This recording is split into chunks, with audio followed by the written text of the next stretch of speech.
forget, we can stop, we can start, we can ask what direction we want to go in. If you think of a question you want to be asked, then stop, you have to put your hand up like you're in school, basically, and we go, no problem. Nothing about Australia. We've got all that recorded now. That's it. This is not the anti-Australian show for all our listeners out there, by the way. Hopefully I have a big audience in Australia. And if you can't, if you're not watching, then Simon has a fantastically beautifully coloured flower shirt on. It is flowers, isn't it? And an amazing beard, by the way. The beard game is super strong. Absolutely. So this is what I normally wear to work. That's amazing. Yeah. Isn't that a sort of similar dress in your profile picture on your website? It is. It's not quite the same shirt, but it's almost. So normally at work I will wear this in shorts and have bare feet, because as a kid in New Zealand you never wear shoes, ever. Really? Yeah, you have to wear them to school. You have to wear them at school. But the minute you walk out of the gate, you just take them off and walk home. That is definitely Hobbit territory, isn't it? So, I'm your host, Phil Anthony. I'm Martin Sandhu. And today we're joined by two fantastic guests. We've got Paul Williams of Epipole. Welcome. Thank you. And we've got Simon McMaster from Heartbeats and Footfalls, or is it Footfalls and Heartbeats? It's Footfalls and Heartbeats, mate, and thanks very much. Fantastic. Yeah, welcome, guys. Yes, thanks very much for joining us. We really appreciate it. I suppose the best place to kick off would be give us a little bit of an introduction. Simon, why don't we start with you and Footfalls and Heartbeats, please? Okay, so Footfalls and Heartbeats was started as an idea 22 years ago. Stupid idea I had one morning at 4:30 in the morning. Took us 15 years to get it to work, but now we've become probably the only company in the world that can knit sensors directly into textiles that measure the physiological output of the human body. Unbelievable. Unbelievable. Paul, please. So we've got a fundus camera at Epipole, and we believe it's the world's best portable handheld fundus camera. And the fundus is the retina in our case. So we were started by a founder who watched his granny go blind with diabetic retinopathy and realized that, a lot of the reasons why people go blind can be prevented. And so we set about trying to solve some of those things. So how long have you guys been going? So we've been going for 13 years. So it's a bit of a long old haul in medical devices sometimes. And did you? You're laughing there. Yeah, sounds like 13 years is nothing. I wish mine was 13 years, mate. And the products you have at the moment, I'm assuming it's been iterated, and what's that journey been like? Yeah, so we started with quite a sort of proof of concept sort of thing, and it looked a bit like a sort of torpedo, and it was tethered to a laptop, and the image quality was great. Okay. But ease of use was just not where it needed to be. So I've actually brought one along with me. Oh, cool. Is now a good time to pull it out? We'll bring it out when we do we'll definitely do a bit of show and tell on that one, and we'll bring it out. We'll have a look. Yeah. I tell you what, just pop it out. Just have a quick nosy at it, and we'll go from there. Because we've also got some socks in the studio as well, haven't we? We have indeed, yeah. Which is exciting. So it comes in this... Looks like a missile command. It's the new codes. We could play battleships. Where's POTUS? So it comes in this handy carrying case. And they've only allowed me out with a dummy version. Okay. This is the one we sort of take to schools. Which one we get the camera shot of this, or... Yeah, we will do. We'll take it out of the case, put it down, and we'll pop the case on the desk. So we've got we can do some cutting in a moment. So we've got a little cradle there, and we've got the handset, and we've got a review station, which so that is it's a big old case there. I was going to say. There's That's like real unboxing therapy, isn't it? Yeah, definitely. Absolutely. Give that to Lou Littler. There's a laptop, there's instructions for use, there's eye cups, there's all sorts of other things that we supply with it. And that all comes in that same box. And it all comes in the same box. Right. And you can take it, one of the advantages, you can take it from practice to practice if you're a peripatetic optometrist, which quite a lot of them are. So this is it. There's no wires because this is just the dummy version we take around to school, but this is the charging cradle. And then this is the handset. And this is about half the size of the market leader and less than half the weight. and it shoots video. Do you mind if I just have a quick nosy at it? Absolutely, of course you can. For those of you that are listening and not watching, it reminds me of Speed gun. Yeah, but I've never really held a speed gun, so I don't know. Been caught by many. Supermarket.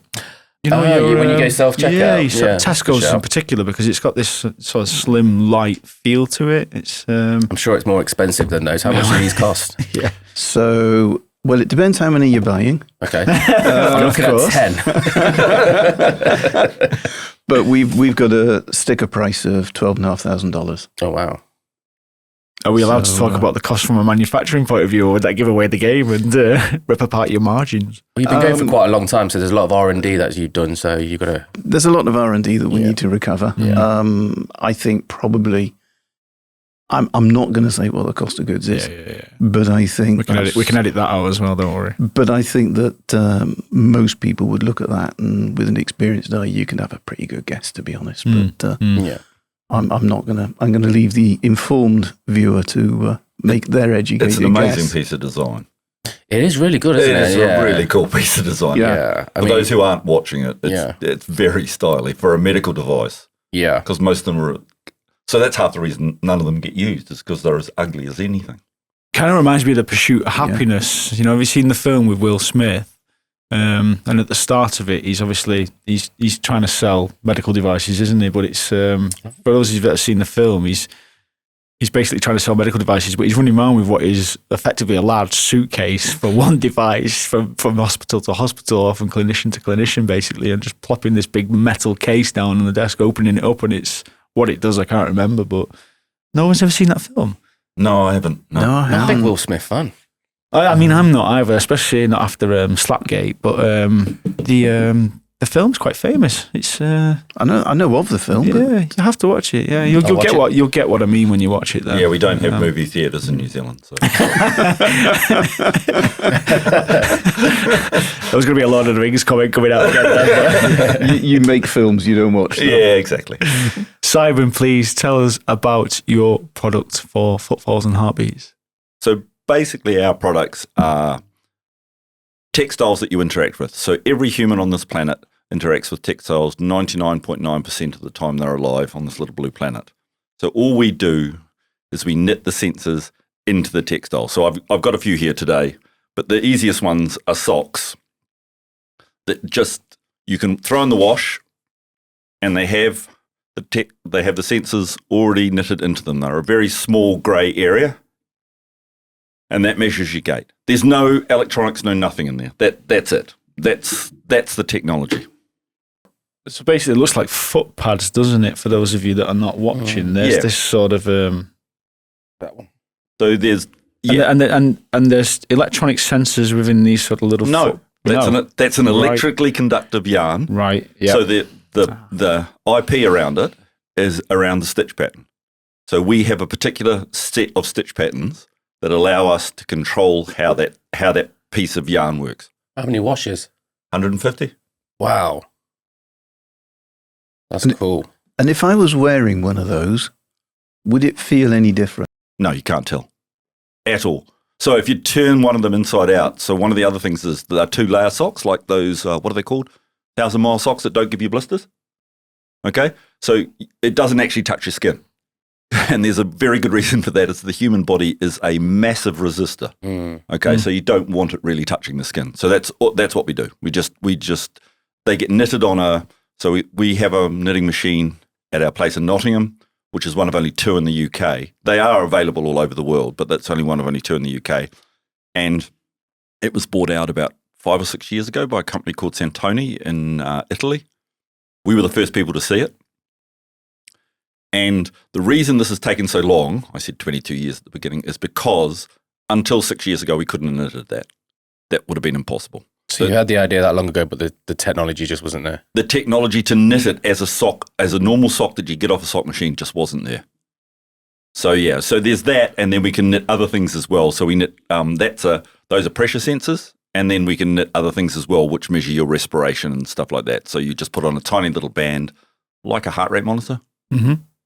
And we're pretty sure we're the only people in the world that have one that's made out of textile, completely made out of textile, and it measures your chest wall moving in and out, so we measure your respiration. And you've got one of those here, haven't you? as well? I have, mate. Yep. Quick nosy at that as well. There you go. I'd love to have seen the early ones about 15 years ago when you were trying to figure it out. Mate, you know what we had to do? We had to cut them open. We had to knit them on a flatbed machine, cut them open, sew them up. Yeah. Very uncomfortable socks. And actually embroider the lines on them. It was terrible. It was just like you're going, this is really cool. And I look at them now because we've got some old ones still at work. And you're just going, you wouldn't have worn those ever. Generation 1 socks. You know, and then you just put them into shoes and stuff as well. So I have a couple of pairs of, here's a pair of trainers. So the trainers have already got them? Yeah, look, have a look inside. Oh, wow. Oh, yeah. And those trainers are knitted on the same machine as the sock. So that's what they come out like. That comes off the sock machine. Go and have a look at it. So yeah, we can put them in anything. So I could have them in the seats that you're sitting on. So we made a car seat that had them built into it underneath. You couldn't see them. And you can't feel this stuff. And then what we could do is we could measure your movement in the car seat. So if you put it in a self-driving car, where every once in a while you're supposed to touch the wheel or you're supposed to be, you know, in the right position and stuff, we can see that in the seat straight away. I think with all this stuff, I know you've been going 22 years, it's kind of perfect timing. At the moment, it's a perfect storm, isn't it? Because we're trying to gather as much data as possible. It's all about longevity now, preventative care, and the technology is now sort of caught up as well. It's kind of like a perfect time for you guys, a window of opportunity now to kind of capitalize on it. We think so. Yeah, we think so. And also, actually, with the AI stuff that's happening at the moment and machine learning, the amount of data you can get off this, please excuse my pronunciation of data, I am from New Zealand. Okay. But the amount of data you can get off this is extraordinary. So one night's sleep from that respiration band that I'm pointing at that doesn't work terribly well on a podcast, but never mind, that I'm pointing at, gives you 16 megabytes of data off one person. Is that a lot for data off one person? In one night, just from sleeping, just from quite one a lot of movement. data. Really? Yeah. So if you imagine it, you could put it on a population of people and you could get all that information. So somebody who's the population in Nottingham, where I'm living at the moment, you could put it on the population that had asthma. So you get all that information all of the time. I mean, yeah, precision medicine's a big thing now, so that's perfect for that. And also, it could be you know proactive. So basically, what you can do is you can get people to start wearing it as part of their. So the reason we did it as textiles is because you put. Okay, how shall I put this? So 60% of the world has the internet, 85% of the world has smartphones. Almost 100% of the world goes out every morning with clothes on. So that's why we did it as part of that, because then they can just put their socks on and the information's just gathered. They put the respiration vest on, the information's just gathered. So here it's just a strap, it could be put as a vest that you wear. Doesn't have to be tight, because we can just tighten up one bit of it. So yeah, all of these things, that's why we've done it. Yeah. So Paul, what's the machine called? So it's called an EpiCam. An EpiCam. So it's an Epic camera. And fair enough. Seems quite obvious now. So it's obvious to us, but we do this all for a living. And the focal point of this in particular, because you spoke about the founder recognizing or seeing his grandmother sort of deteriorate. Was it his gran deteriorating? His granny with diabetic retinopathy, okay. yeah. And that's pretty much, was that his primary function, was recognition of diabetes? Not really. It was broader than that, because you've got the whole of eye health. So if you look, I mean, you know, being a CFO, of course, I've got slide decks coming up my ears for fundraising, all this kind of stuff. And so, you know, we talk a lot about total addressable market.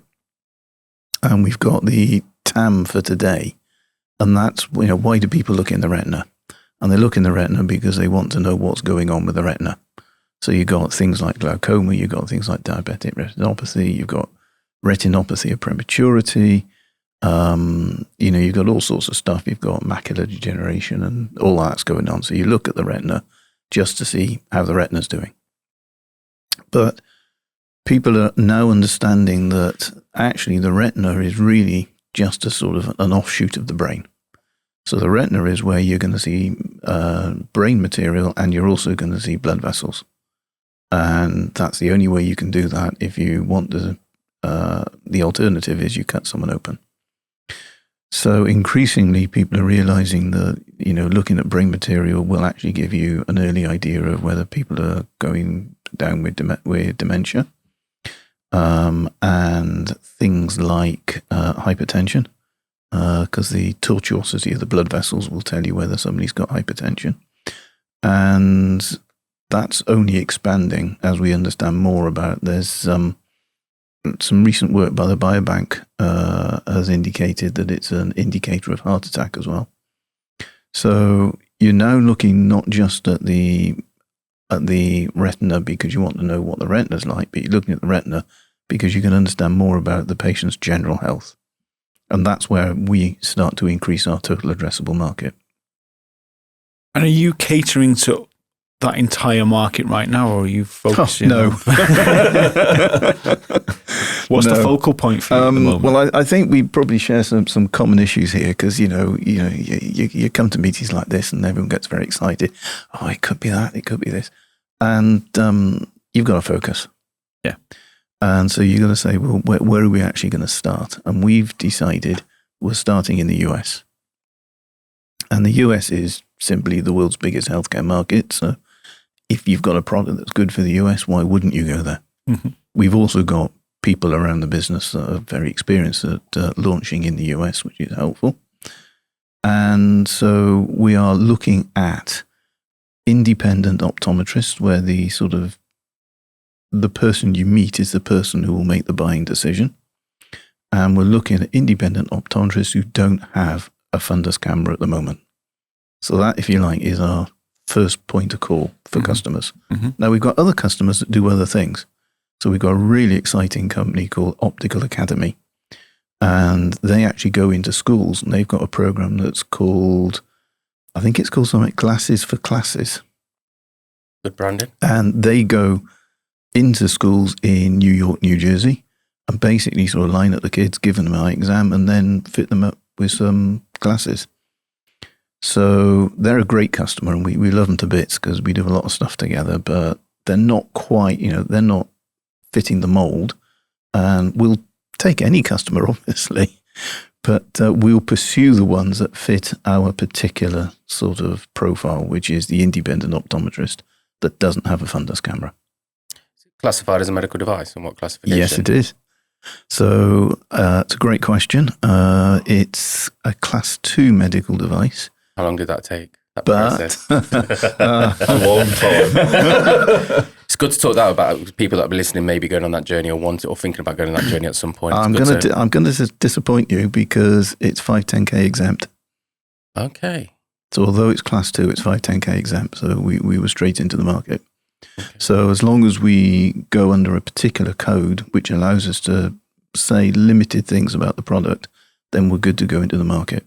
We are in the sort of, in the roadmap, we have a 510k because we want to be able to do things like measurements. And obviously you need a 510k for that. But as it stands, it's 510k exempt.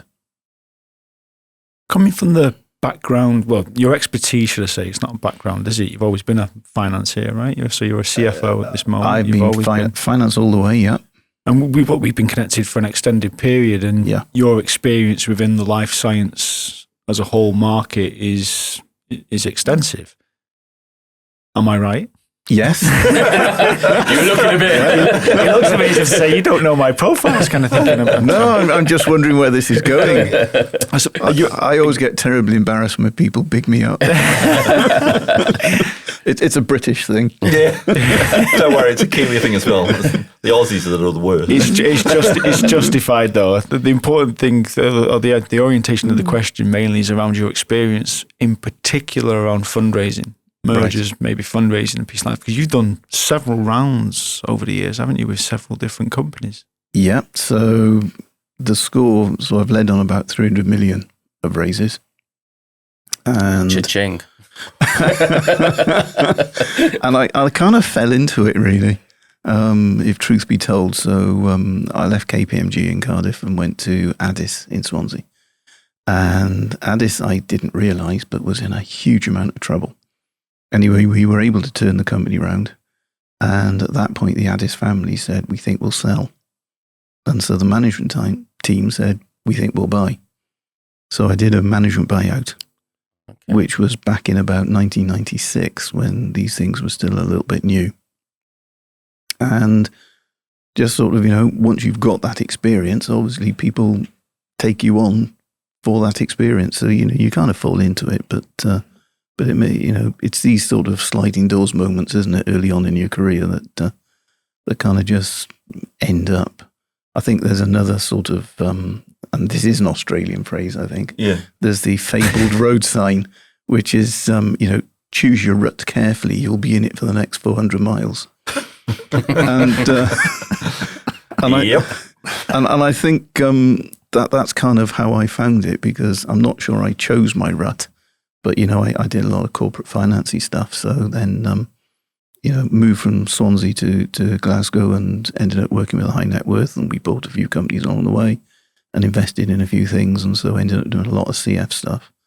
And then somebody said, do you want to take a look at a medical device company? And I've got an understanding of science because I've got a science degree, and I just never looked back. Mm. And now what gets me up of a morning is just doing life sciences. Such a contribution you've made as well. Let's talk about the Epipole journey and this product in particular, because you've done some fundraising here, and the orientation of my question here, or the thought process, is more around funding seems to be the only way to sort of, I suppose, get market penetration, so to speak, or to get recognition. I think the sort of core revenue piece is forgotten a lot in a lot of ways, but it's difficult. I mean, both products, right? Unbelievable. The journeys that you've been on. Has funding been a pivotal part of that journey so far, and the requirement or the reliance on it, should I say? Absolutely. I mean, you sort of sit with other sort of CFOs for medical device companies, and you immediately talk turns to fundraising, because it's kind of, I don't know, it's probably about, depending on what stage of the cycle you're in, it's around half of your job, really. Mm. Either looking for funders or preparing decks or doing the projections or actually closing out a round. So you're never really not fundraising as an early stage medical device company. Trying to claim R&D as well. Oh, R&D tax credits, yeah. Yeah, although don't get me started on that. Still waiting on mine. Yeah. I don't think you can get R&D tax credits in recruitment, to be honest with you. I've tried that. Try building some tech, you might be able to. I'm always trying to build some tech. There are one or two companies out there that might tell you different, but they might not be right. Yeah, I believe that. But yes, the R&D tax credit is, it's changed a lot. So, the SME scheme is less generous. Yes. Which I think is probably not a good move. I'm more comfortable with bringing R&D sort of into the UK and only allowing you to claim for that, because I agree. Why would you subsidise to offshore work? Yeah. But the less generous SME, I think it's moving much in the direction of bigger companies, which, from where I sit is not helpful. And how much have you raised with Epipole so far? How many rounds? So we've raised 5 rounds and about 5.5 million. And what's made, I suppose it's successful, right? Because they're successful raises. Yeah. What's been the sort of, I suppose, the central piece to the success of being able to get 5 rounds? Because most people don't even make it through 2. So VCs, once you've got something, they just want to give you fuel to keep going. Well, I think these are really good questions. It's really good. I've been doing finance recruitment for a long time, for anyone who's listening, by the way. I tried to place Paul a few times. But one day, Phil, one day. It will happen. It will happen. So I think you've got to have a story, and I don't mean a made-up story, but you've got to have a credible story that... we do life sciences because we want to make the world a bit of a better place. And I'm sure a lot of people say that about their job. There are easier ways of making a living. But we do it because we're passionate about it. Mm. But you can't lose sight of the fact that investors are expecting a return. And so when you sort of sit in front of investors, you need to be thinking, well, what are the metrics that they actually are looking for? And what they're looking for, particularly in our stage, is probably like a 10x return. So you then say, okay, what's your pre-money? How much are you looking to raise? What's your post-money? How do you get 10x your post-money so that they will get a 10x return? And you just have to be able to sort of speak to that point. And if you don't, then, you're not going to get in the door. And Simon, what's your experience been like over the 22 years? That's a phenomenal amount of time to develop this and get it to the iteration that it's now in.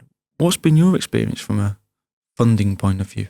Oh, it's really, really hard. So I don't have the financial experience. Yeah. Okay, that Paul has. I can tell the story all day long because basically what it is it's exactly what he said. It's just that you want to make a difference. That's all it is. But for this in particular, it's very difficult because it's not only a new technology, but like I fundamentally believe it's a new industry. So it's like the phone went to the mobile phone. So I'm not inventing clothing at all, but we're inventing something that hasn't been around before. Mm-hmm. Mm-hmm. So it makes it very difficult fundraising and stuff. Most of the fundraising, a little bit was done at home before I came over here. Not very much. And then the rest has been done over here. And it's been incredibly challenging to get there because, as Paul just said, people want a 10x return. So I might be a slightly different founder to most people. So I do care about their return, but I care much more about how much good it does for humanity. And I want the company to exist, not quite in perpetuity, but just as long as we possibly can. Mm-hmm. So therefore, to get their return out, we have to think of another way that they can put their money in, look at it long term, and then get it back out get it back out in other forms. So I'm not saying that they won't get it back out in money, but it won't come out as us doing an exit of the whole company. Yeah.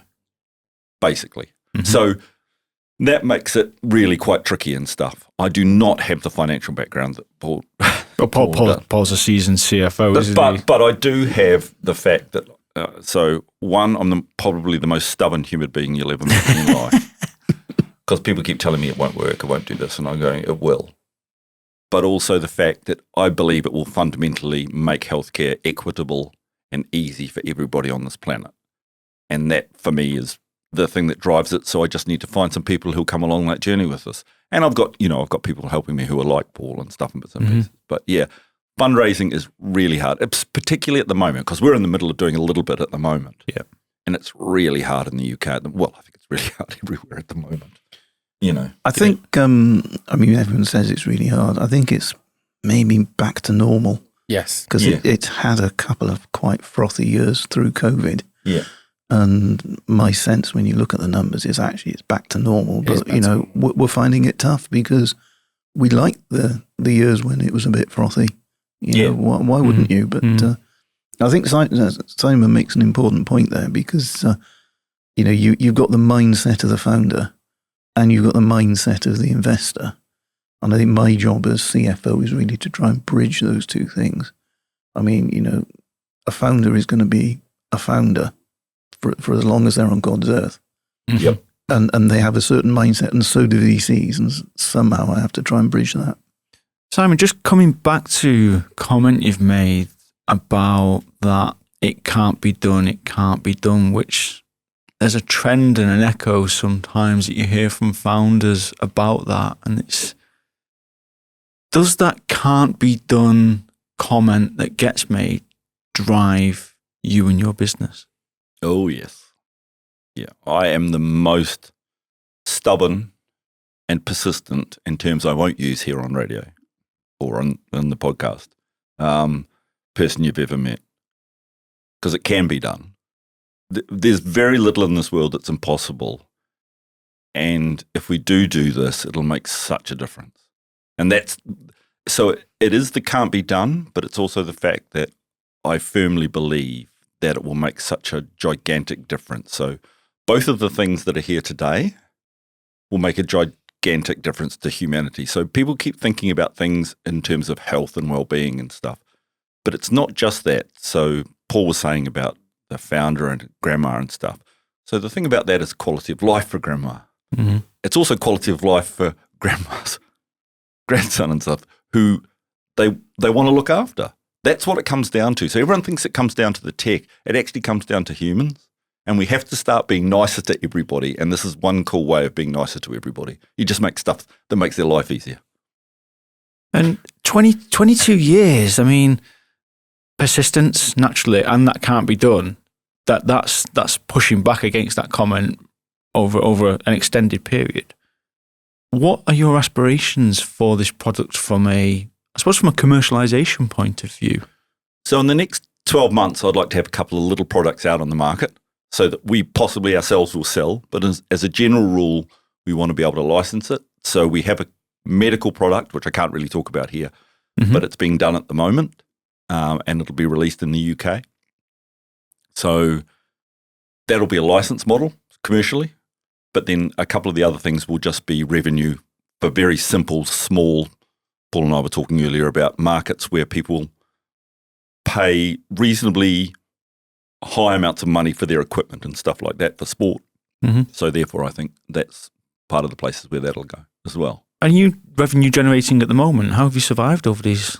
So most of it has been with projects for big customers. So we've had 2 or 3 really big customers. So they pay us to put the tech into something that they think that they're going to use. And one of the things we've found along the way is that, and we've been very staunch about this, there's a good New Zealand term, we'll be very staunch about this over the last probably 6 or 7 months, is that we don't do anything now for anybody unless they have a proper use case for it. A couple of the previous products that we've made for people have just been them trying to do research and using us as their R&D arm.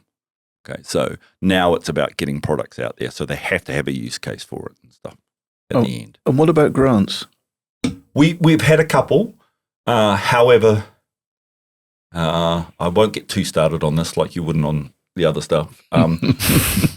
One of the problems is if you get funded in a particular way and your balance sheet gets to a particular point, they won't fund you anymore because they think you're just using it to pay your bills and stuff, and you're not. You're using it to make your product better. Yeah. And that made it very difficult and stuff. So we have had grants and things along the way. It's quite a tricky mechanism because I don't want to now, particularly now because we have a couple of particular areas that we're aiming at, I don't really want to go down the market of doing the path of doing too much more research. I really want to get something out there. We'll keep doing research in the background, but I want to actually get something out there and get it going.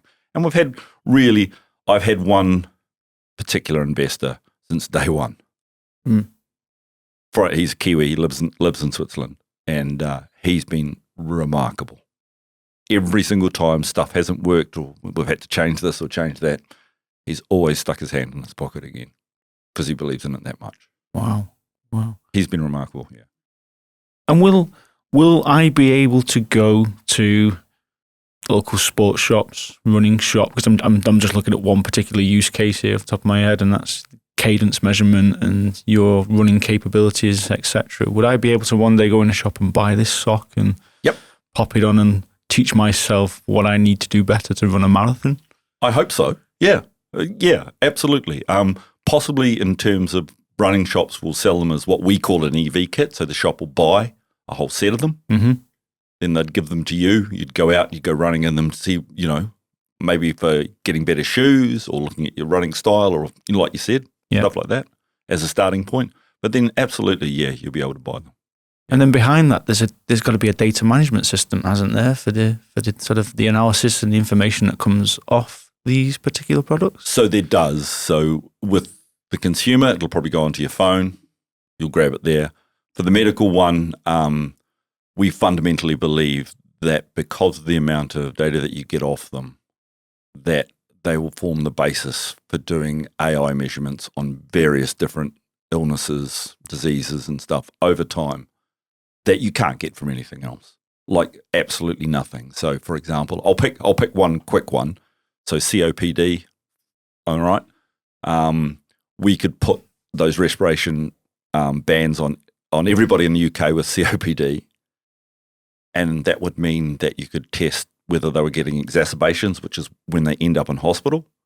So you could tell when that was starting, and therefore you could intervene much earlier, therefore they wouldn't end up in hospital, therefore it wouldn't cost the NHS money. And all of that data can then be mined over time. And from that point on, that's when stuff like this becomes really useful, because you start to predict and see what's going on. And therefore you stop that happening by doing a change in, how society looks after itself, whether you're putting in really good walkways, come from Nottingham, live in Nottingham at the moment, lovely little city, put in huge amounts of cycleways. They put in a huge amount more walkways. How much healthier would that make the city? And it's a tiny city. You can walk around it quite easily. Yeah. So, do you get to keep the data? I personally don't want to. Right. I really don't. It's not mine. So, I'm probably the worst founder you've ever met, because I know data's worth so much money and stuff. But for me personally, I think it should be owned by the person, and the person can make that decision themselves. And I think most people would make the decision to allow it to go to their health service, or to go to, well, it could even go to your insurer if the insurer is going to use it for things like, well, actually, if you do walk or you do some activity X amount of hours per week, I will cut your premium. Well, we're getting that at the moment, aren't we, with the sort of wearables of this world, but they're not quite as, I imagine the analytics behind them is not quite as in-depth, because, even the GPS on these things is a bit dodgy sometimes. Well, they're very good. They're incredibly good. But in most cases, apart from things like heart rate and SpO2, but everything else that it does is predictive AI. Yeah.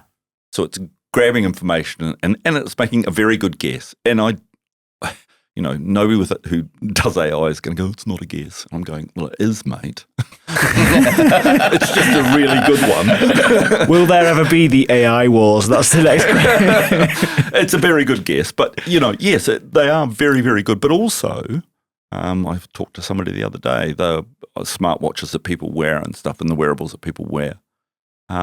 He talked to one of the big companies and stuff, and because we're looking at doing sleep, and only 7% of the people who own a wearable will wear it to bed.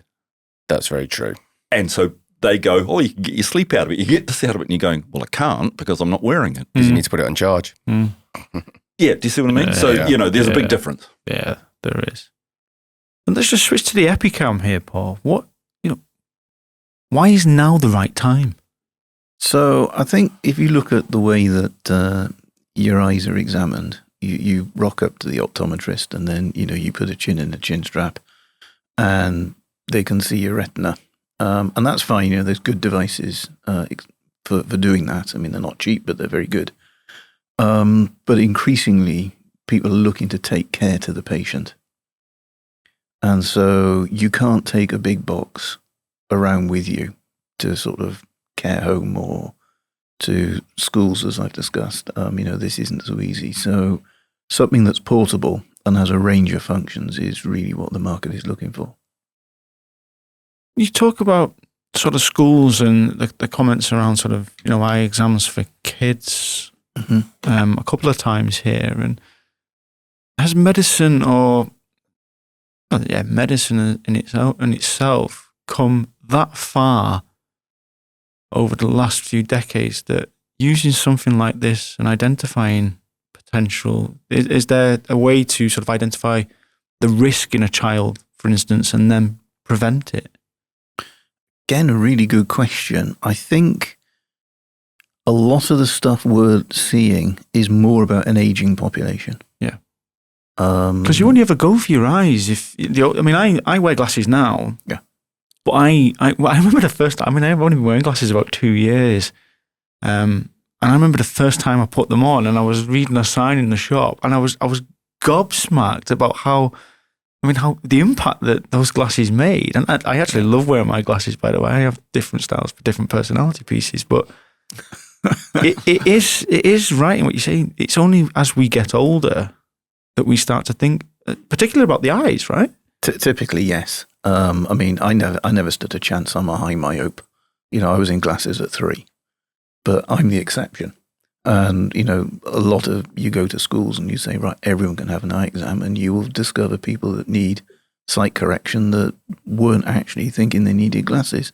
Because for you, not being able to see the blackboard terribly well is normal. And so you think that's where you got round class.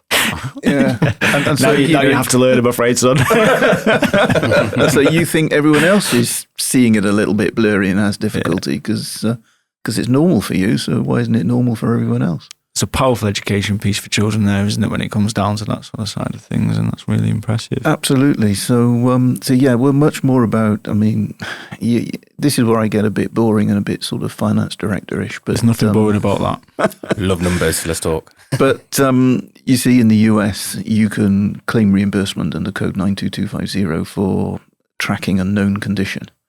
And so the patient doesn't have to pay. And obviously, as you get older, increasingly you will have a known condition.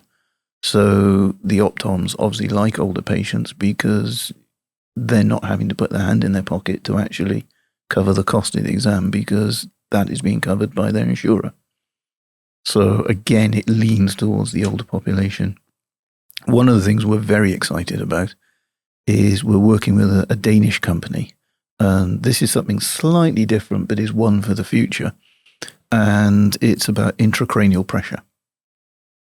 And so you need to be able to understand if someone's had a bump on the head, if the pressure's building up, and you need to intervene. And the ways that is done are very interventional. You know, it's spinal shunts and things like this. Now, if your sort of pensioner parent has just taken a tumble, they're probably not going to have a spinal shunt just to see if the intracranial pressure is going up because it's just too invasive. But if you measure the blood flow in the retina and then use the software that our Danish partners are using, you can actually measure that the blood pressure in the retina is going up, or rather in the brain is going up. And therefore you will be able to intervene for intracranial pressure. Now that, again, you know, you get jargon and sort of, you know, buzzwords in all industries, and we're sort of in the realms of unmet clinical need there. You know, this is just something that isn't being done because it is just too much of an intervention. But we will be able to do it in a very sort of low intervention route and be able to understand. Would that work for concussion and sport? Oh, absolutely it would, yeah. There you go. Yeah. So, you know, you could have these at the side of every boxing ring or every rugby game. Every rugby game. See, can't in football because obviously there's no contact in that sport anymore. So. You have the concussion protocol. Or soccer, if you, I don't know. No, we do call it football. Right, okay. You know, that game where they fall over where someone touches their hair. Yeah. That's what you're talking about. They can damage themselves when they're rolling round, right? So yeah, a lot of contact sports, and I think that could be quite big as well. That's where stuff like that's really cool. I mean, really cool, because it's been done for one thing, but there's so many other things that it can do on the way. I think the medical aspect that's associated with sport is, you know, that's partnered up quite well, hasn't it, over the sort of, I suppose, the last decade or so to speak. There's definitely a sort of a care to that particular community and profession. I think yes, but. And the reason I say yes, but is because if we come back, I think earlier in this talk, I was saying what our initial target market is, and we have to stick to that. Yeah.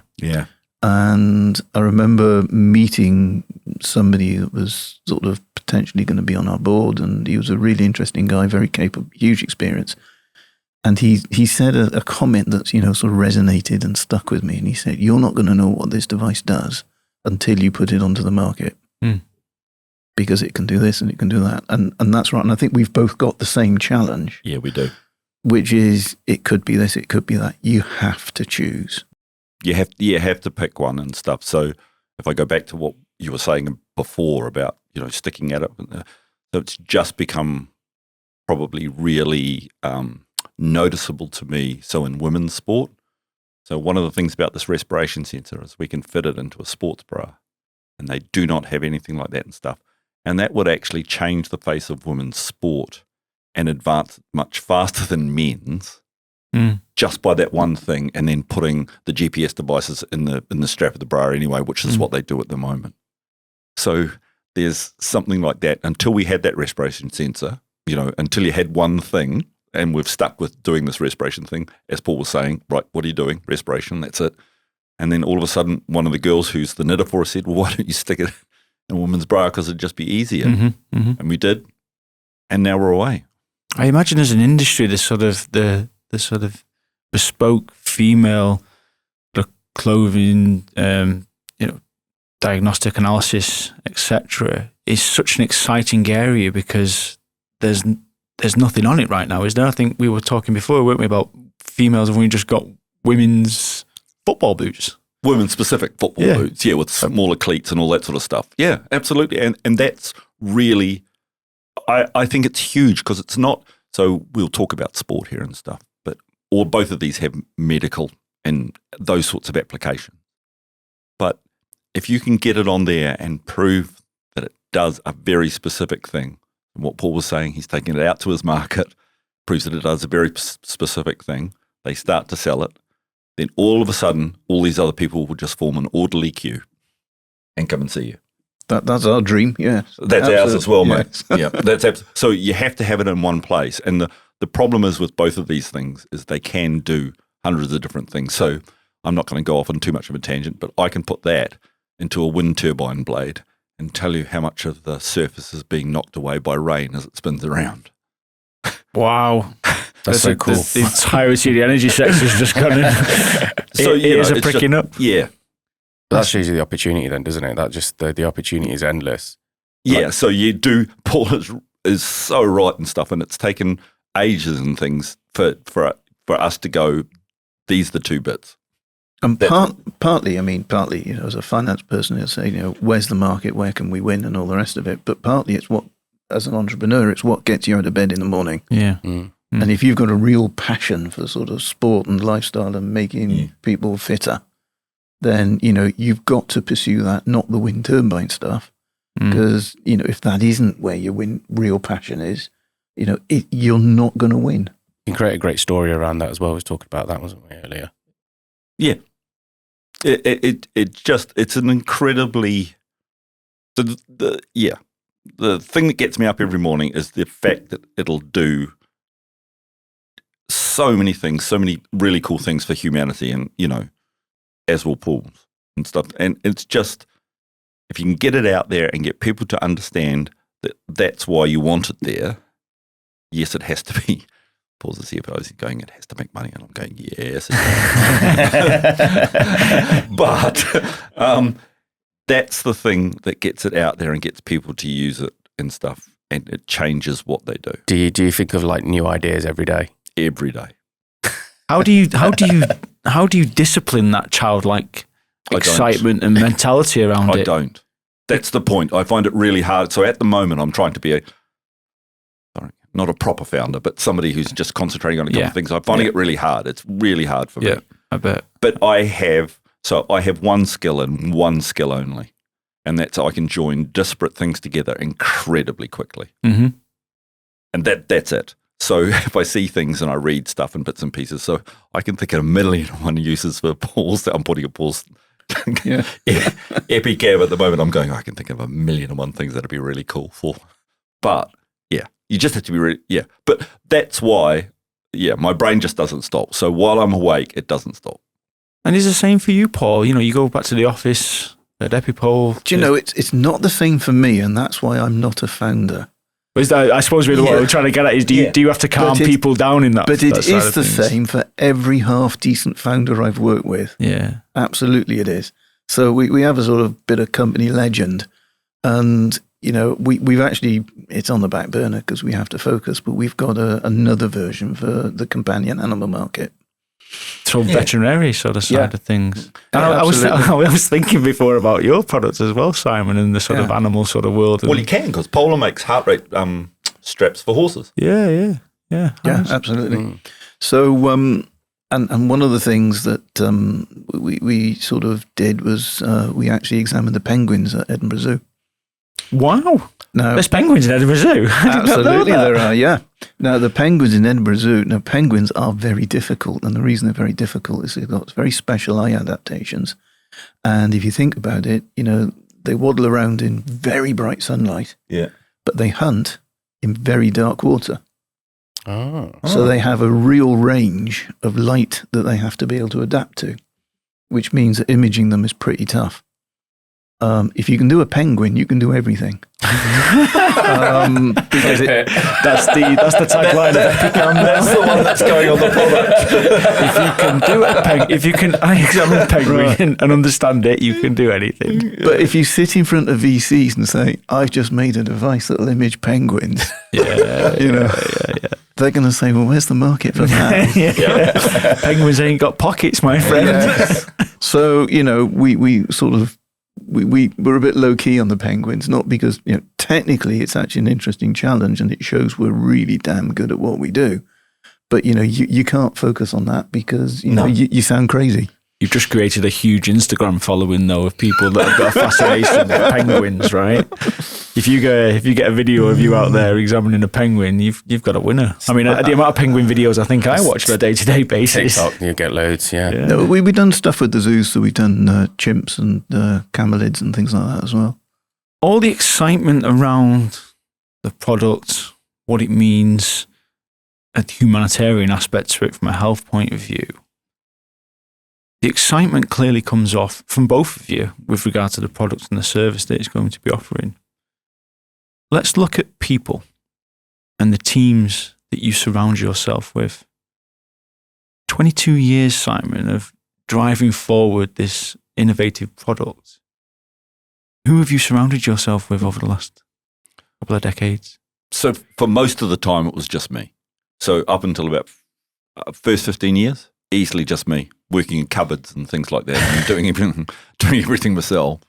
But after that, once I moved back to the UK and started in Nottingham, we started to get some people around us who worked in electronics, which is obviously what we need, and also knitting.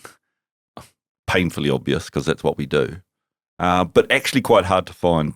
But for me, the biggest part of it is they have to understand why. They have to understand what we're doing and why we're doing it.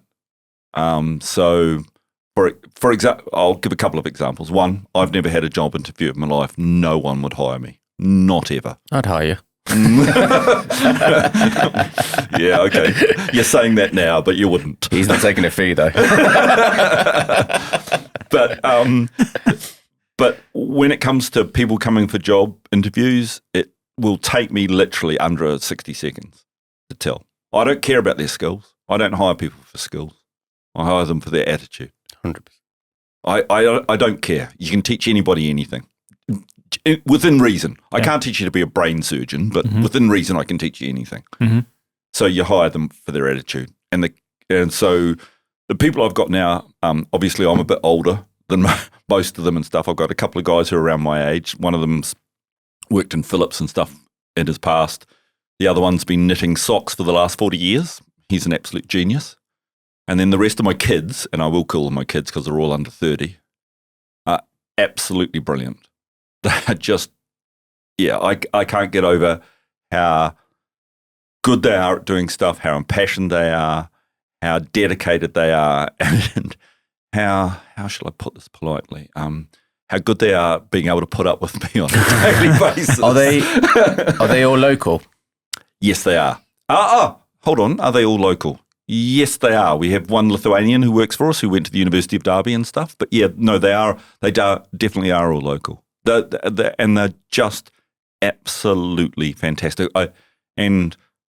I'll go back to my point. So I keep reiterating this. So the Footfalls was started for one reason, is to do some good in bits and pieces. That's the only reason. So my first responsibility as the founder of this company is to everybody who works for me. Mm-hmm. Mm-hmm. So that's what they're there for. So I'm really, really lucky. And I've got a knitter who does the socks, and I've got a girl who learnt how to knit at Derby, who's 27, and she's just unbelievable in terms of how she's able to do her stuff. And when you're getting to the point now where this potentially skyrockets and takes off, right? Yeah. And that's you could call them your founding team who are with you at the moment. Yeah. Where do you see the skill set requirement? If this kicks off, what sort of people are you thinking about hiring? Yeah, well, hiring, but surrounding yourself with And as will far it as be skill you that- set goes. Will it be you that does the hiring, or do you? No, I can't do it all. That's just one of those silly things and stuff. I'd like to have an input because, I'm not, There's a particular saying we have. I have a sign above my head. You can cut this out if you want to, but I have a sign above my head at work, and it says "No dickheads." Yeah. Okay. Yeah. Mhm. Is that the All Blacks? That's the All Blacks. That comes yeah. from the All Blacks, and it's so true. Yeah. I don't care who you are. You do anything and everything it is to get the place working. Now, I can't possibly, when it takes off, not if, when it takes off. Yeah. I can't possibly hire all the people, but I would really like them to understand. I have a thing written in the office, which I wrote on a very bad day about 10 years ago called My Dream. And it's about footfalls and what I expect from it. And everybody it's up there all the time, and you get to read it every single time you walk into the office, because that's what's important. And what's important is that we do good. That's it. Mm-hmm. I'd work for you. You're not getting a fee for that either.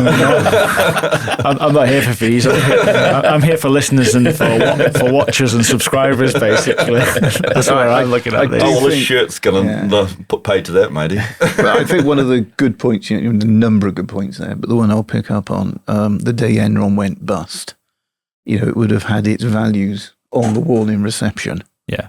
And clearly they weren't living those values. And it's not just about, saying what your values are, but it's actually about inculcating them into the business. It is. It's really important. You have to make sure that everybody that steps in the door, and they're all going to have bad days. Everyone does. But you have to make sure that they're all pushing in the same direction, and they will have different ideas to me, and they have different ideas to me every single day, and I will listen to them every single day. But we are going to do some good in the end. That's all it is. And how does, look at Epipole, you've been in some very different sized organisations, haven't you, Paul? So team numbers, management pieces, just scale as an overall piece here. What is the expectation from Epipole and the people that you bring into that organisation? I think, again, it's about attitude. I mean, and I've had more people in my team in other companies than there are actually in the team at Epipole. As a whole. It's just a completely different scale. So it's a very small team. There's 8 of us. And I think the way I would describe what's needed in terms of attitude is there's 8 of you, which means if something needs to be done, there's a 12.5% chance it's you that's doing it. There's the finance and the statistician for you. That's phenomenal. I like that. Yeah, absolutely phenomenal. Never really thought about it that way. No. And you need that sort of attitude and that willingness and the sort of can do. And all right, I've not done this before, but there's a 12.5% chance it's landing on my desk. That's such an accurate statement. Yeah. So we've only got 8 in ours as well. They are. And it's just like, but I've never done that before. Don't take this the wrong way, but I don't care. You're doing it. Yeah. Yeah, you had to figure it out. Yeah. And I mean, it's eight people in the business, Paul. Trying to conquer America is the first step for you. Yes, but you never conquer America. You have to choose a bit of America. Yeah. And, the moment you say, we're going to take on America, you'll just go crazy. So what you need to do, obviously, we said, right, it's not going to be every optometrist in America. It's going to be a certain type of optometrist. Mm-hmm. And it's not going to be all over America. It's going to be in the places where we choose to start. And so we have to go a bit deeper rather than just going thin across the whole of the United States. Because you just go mad if you try and do the whole of the United States with what is at the moment 2 people. So I think the other thing we talk about as business leaders, what we want the business to look like, but we also have to be mindful of what it is potential employees want the business to look like. And I think where both of us actually win is that increasingly people want to be working for values-driven businesses. Yeah, 100%. Now, I think it comes across really strongly, your values about, you want to do something to make the world better. And, that's a very powerful recruitment tool. we've also got that. The other thing we work very hard at is the education piece. And so I think literally everyone in the business goes into schools. So I was in Inverkeithing High School yesterday doing a 45-minute lesson on interviews. Maybe it should have been you, actually. I'm pretty good at interviewing, actually, I think. That's one of my favourite pieces there. And it's not, I always, whenever I'm prepping people from an interview point of view, when they're going for roles, it's not about,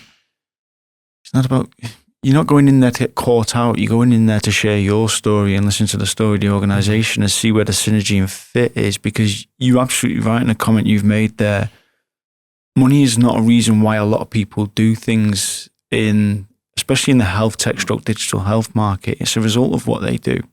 That mission, that development piece, that long-term drive towards making, real change, proper change is what drives these people. And, you manage that process with that mentality, and it's just the perfect fit. And it's amazing when you see it happen and you get that real sort of connective gel on that side. It's quite powerful.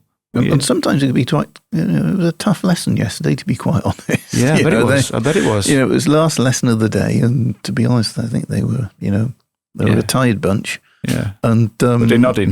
That's what they used to call us in the military, nods, when we were going through basic training, because all you used to do was just I'll bet you weren't allowed on your mobile phone. No, you definitely will. Didn't have them when I was I sound old now. Definitely the digital cameras were a thing either, so there was no capturing. But you just have to hope that in that 45 minutes you said something that resonates with someone.